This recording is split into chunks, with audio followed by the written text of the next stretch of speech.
I just wanted to fit back into my old dress. But things went too far. Those were the words of Susan, 45-year-old high school teacher from Texas.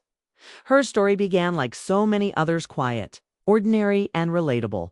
Susan had always been full of life, someone who found joy in her work and love in her family.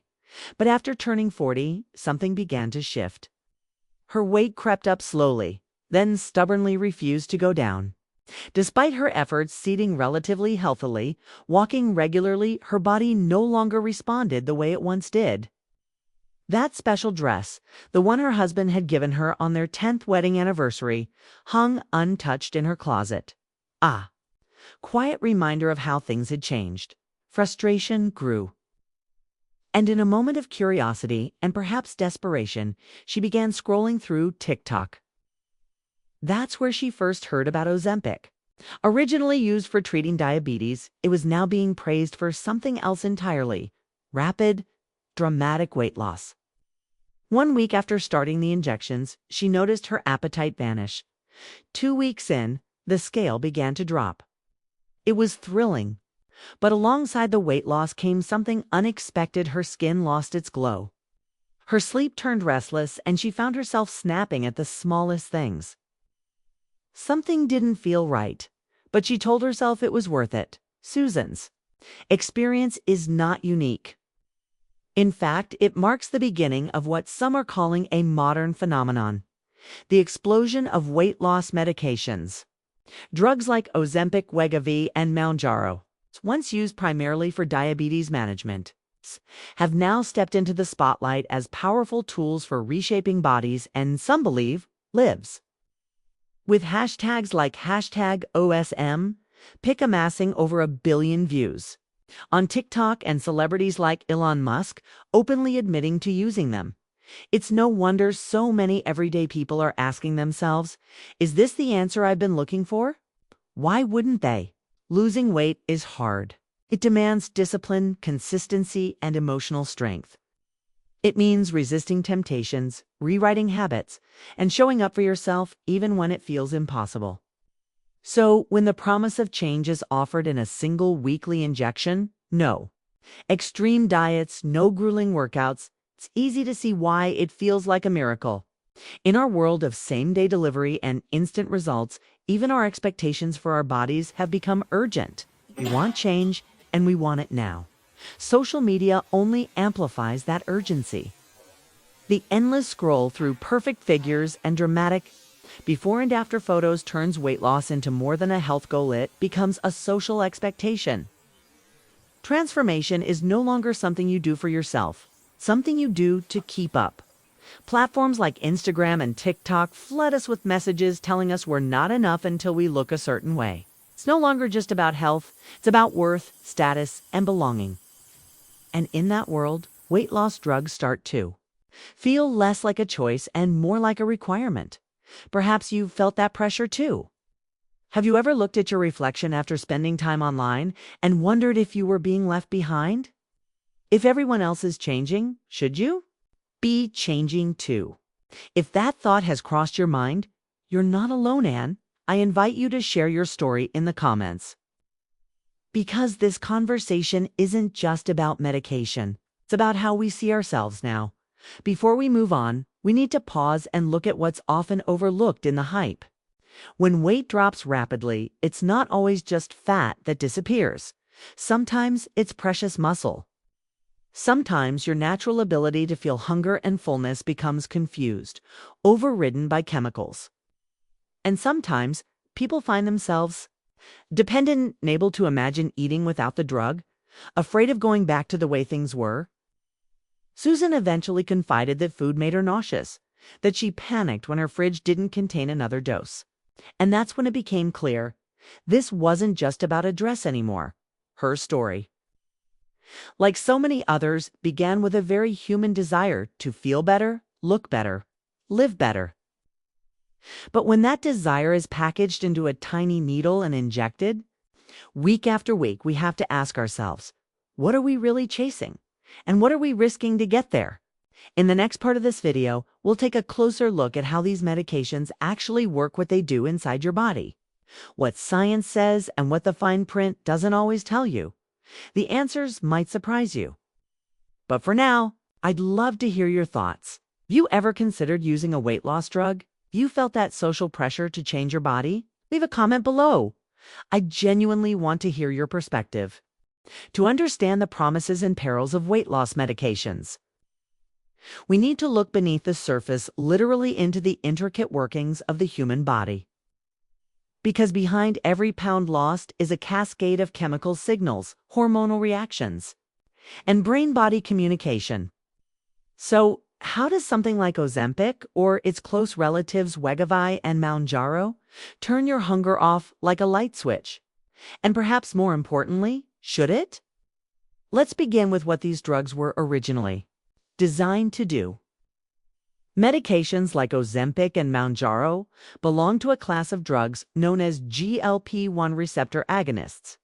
GLP-1 stands for glucagon-like peptide 1, a hormone your body naturally produces in the gut after you eat. Its job: to tell your brain, hey, we've had enough, stop eating.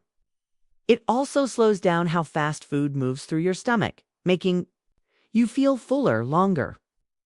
For someone with type 2 diabetes, GLP-1 agonists help regulate blood sugar by stimulating insulin and reducing glucagon, the hormone that raises blood sugar levels.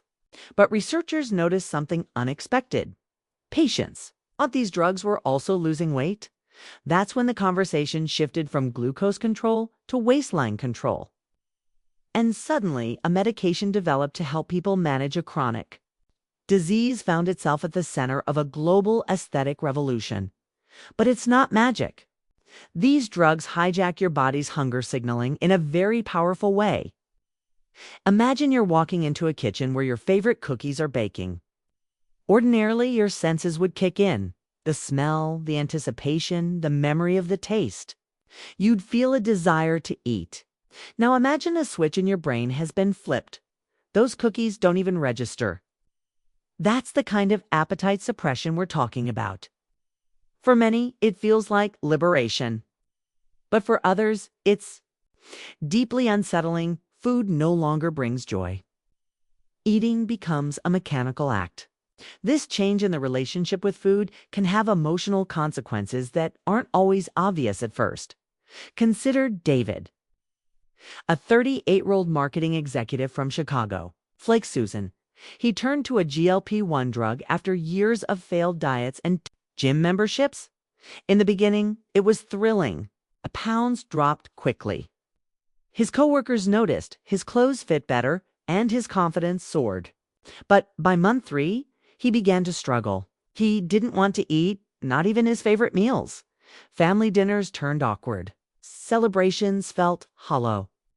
And on some nights, he'd lie awake wondering, is this really me, or just the drug working through me? This psychological detachment from food may not be dangerous in the short term, but long term, it can lead to disordered eating, nutrient deficiencies, and anxiety around meals. And then there's the question of what happens when you stop. Studies show that once the medication is discontinued, the majority of users regain a significant portion of the weight they lost, sometimes all of it. That's because while the drug changes your appetite, it doesn't change your habits, your emotional relationship with food, or the underlying reasons you gained weight in the first place. It's like hitting pause on a problem without ever addressing the root cause. When the drug wears off, the hunger returns, often stronger than before. So why is it so hard to maintain weight loss without these drugs? It turns out our bodies are biologically wired to resist weight loss. When you lose fat, especially quickly, your body panics. It thinks you're starving. Hormones shift. Ghrelin, the hunger hormone, goes up. Leptin, the satiety hormone, goes down. Your metabolism slows. And you become preoccupied with food, an evolutionary survival mechanism. It's not a lack of willpower. It's your biology trying to protect you. This is what makes weight management so complicated and why the allure of medication is so powerful. But it also underscores a deeper truth. Sustainable change doesn't come from silencing your body. Okay? It comes from learning how to listen to it. That's not to say these medications have no place. For individuals with severe obesity or weight-related health complications, GLP-1 drugs can be life-changing, even life-saving. But they must be used with caution under medical supervision and with a clear understanding of both benefits and risks. And here's something else to consider. While the spotlight is on GLP-1 drugs right now, pharmaceutical companies are already racing to develop the next generation drugs that target multiple hunger and energy pathways at once. Some combine GLP-1 with GIP, another gut hormone that enhances insulin release and may help regulate fat storage. Others are even experimenting with triple agonists medications that target GLP-1, GIP, and glucagon receptors simultaneously. Early studies show promise, but they also come with greater unknowns. The deeper we dive into chemically controlling our bodies, the more we must grapple with a difficult question. Just because we can, does that mean we should? Let's also not forget the cost, literally. These medications can run upwards of $1,000 per month if not covered by insurance. That raises another issue: access. If only the wealthy or well-insured can afford them, are we creating a two-tiered system of health and body image, where some can buy thinness and others cannot? It's a conversation we need to have as a society, so here's where we turn. To you, our viewer, have you ever wondered what's really happening inside your body when you lose weight? Do you think medications should be a shortcut or a support system?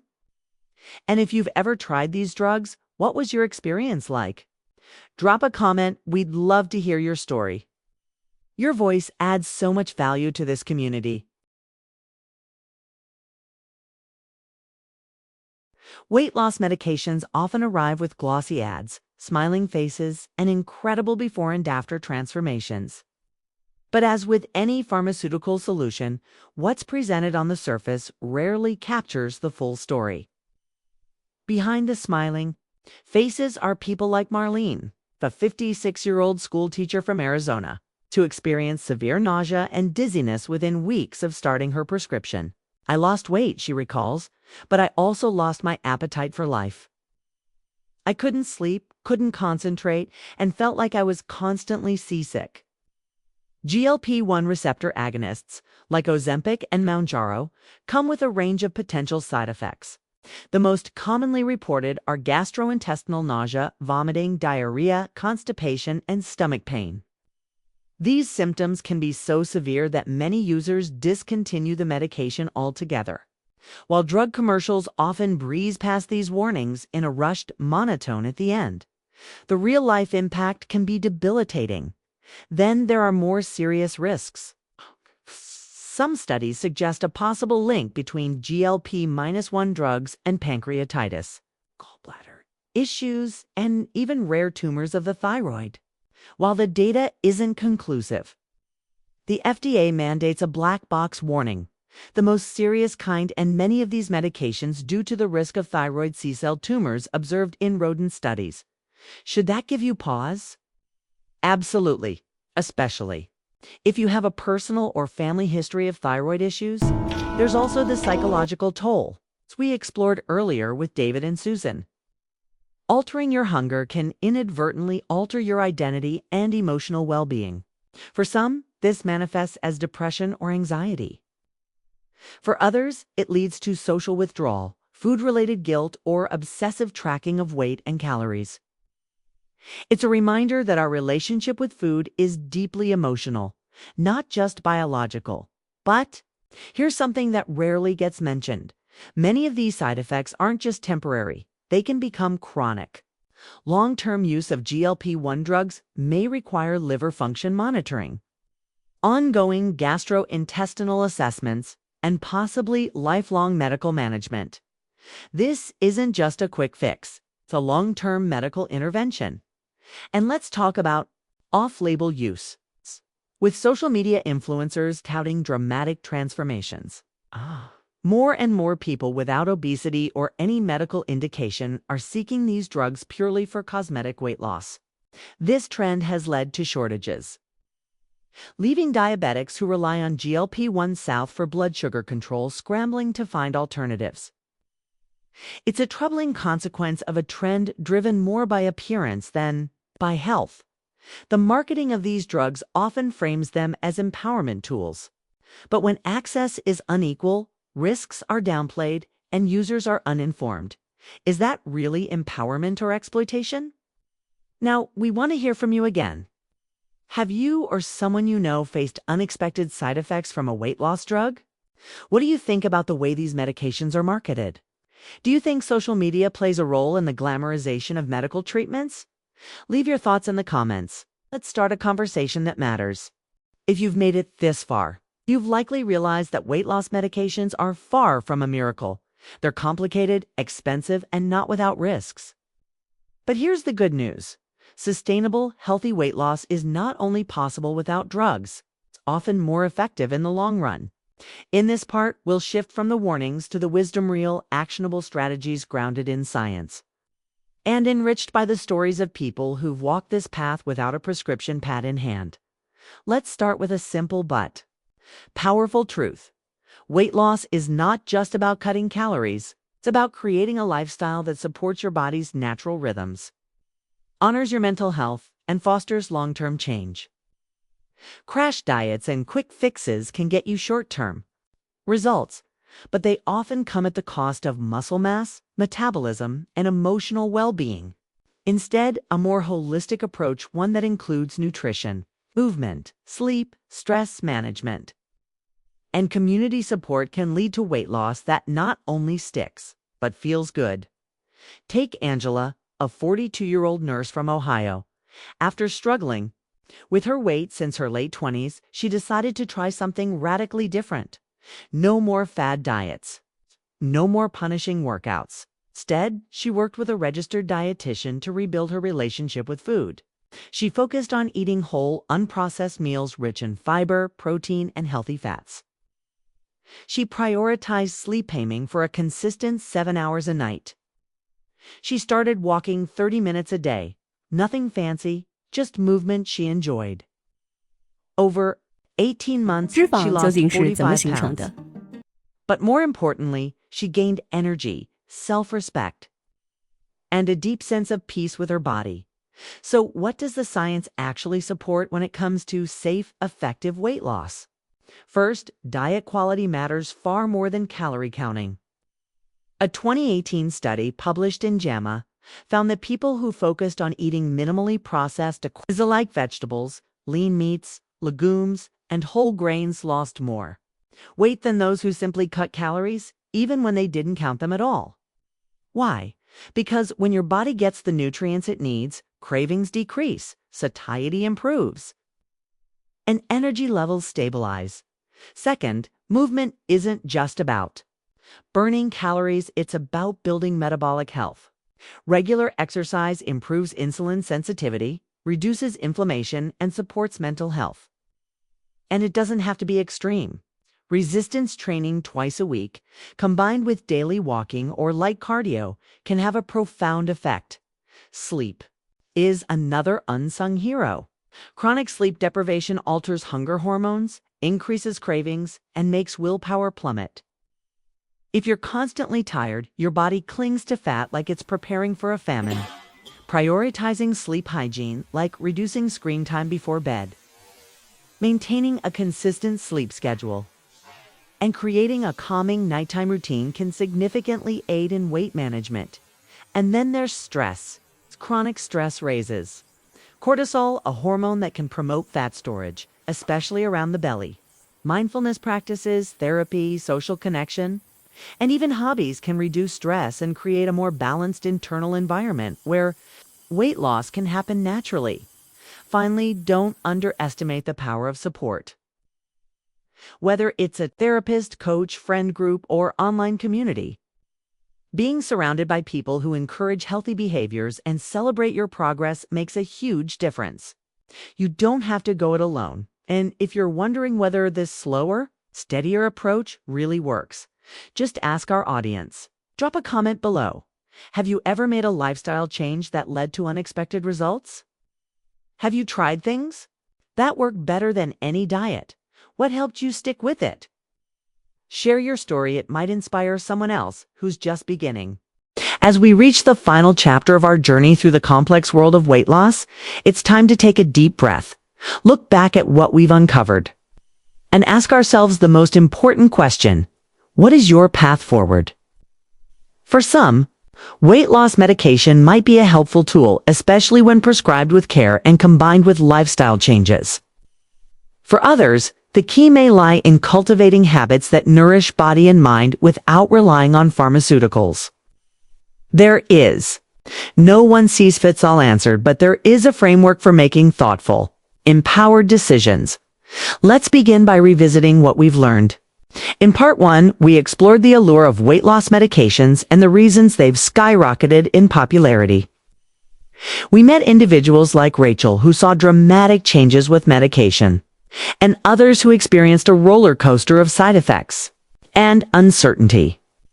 In part 2, we peeled back the layers of the risks and benefits, discovering that for every success story, there was a cautionary tale, proof that these drugs are not miracle cures. In part 3, we dove into the deeper implications, examining how these medications intersect with mental health, societal pressure, and the ethics of quick fixes.